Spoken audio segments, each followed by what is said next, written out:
All right, good morning. I wanted to start out by talking about the project that we're doing this morning. It's for a customer, a local customer for us, but she has some closet doors that she would like us to install, and they're solid shaker style or one panel doors.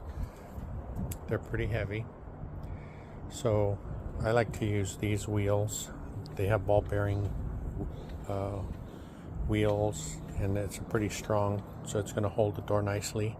The brand that we got is from our local lumber yard, and these glide really nice. They're not like the old ones.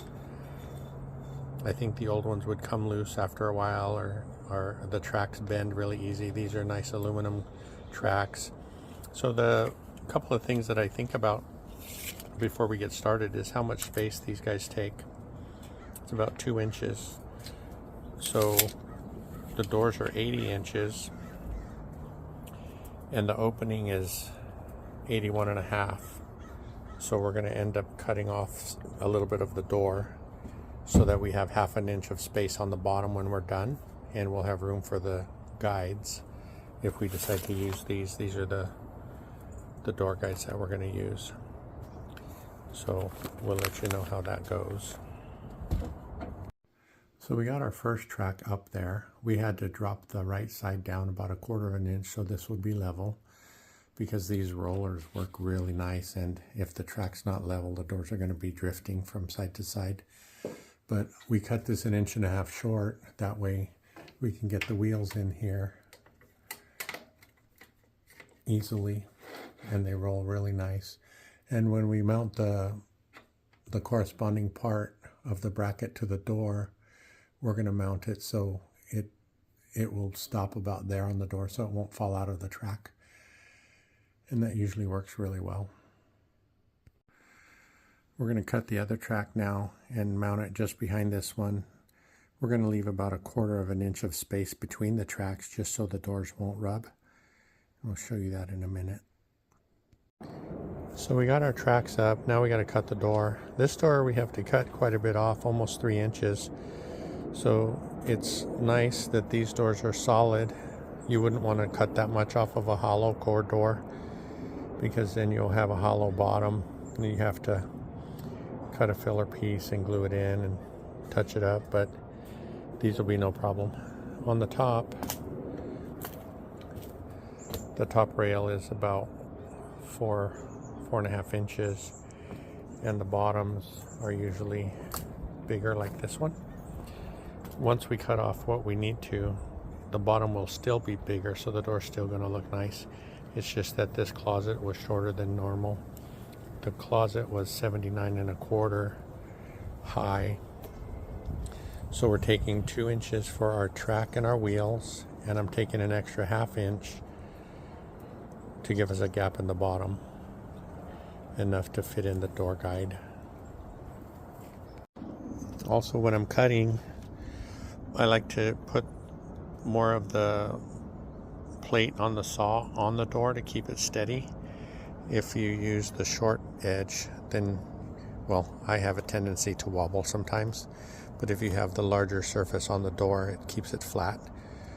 Then going straight is the only challenge.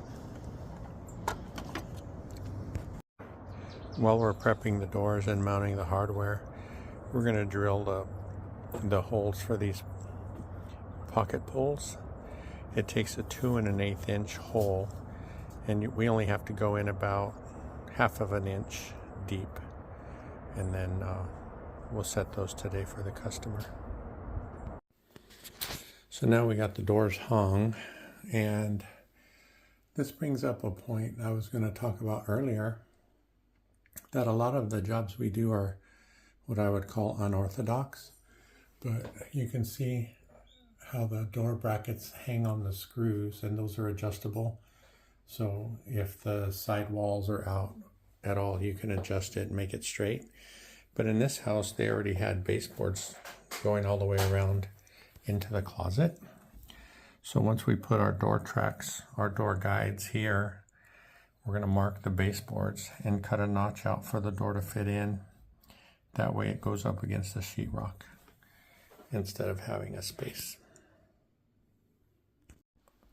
Once you get the doors adjusted nice so that they close against the drywall or whatever your side trim is, then you just lock these guys down and spin the top nut down and lock it against the bracket, and then it won't move on you. They come with these little wrenches to do that with. The last thing we have to do here is we're going to make a valance to cover the track, and I'll go get a piece of material and we'll show you what that looks like. Okay, so this side's done. Well, actually both sides are done. And then we just put a simple valance up on top. We just use some 1x4 to make them look kind of like the same style as the doors. And then that's where we cut the baseboard so the door fits right in there. And then it meets the sheetrock on both sides. The other side's a little bit different. This is the other side. This was an 8-foot wide opening, so we ended up using 3 doors. The center door is a 36-inch, and the 2 rear doors are 32, and that gave us a nice overlap here in the middle. So, like I was saying, a lot of our jobs are just little stuff like this where people ask us to do, fit something in where there was nothing before, or something like this wasn't meant to be, but I enjoy the challenge. So let me know if you have any thoughts on how you might have done it differently. Thanks for watching.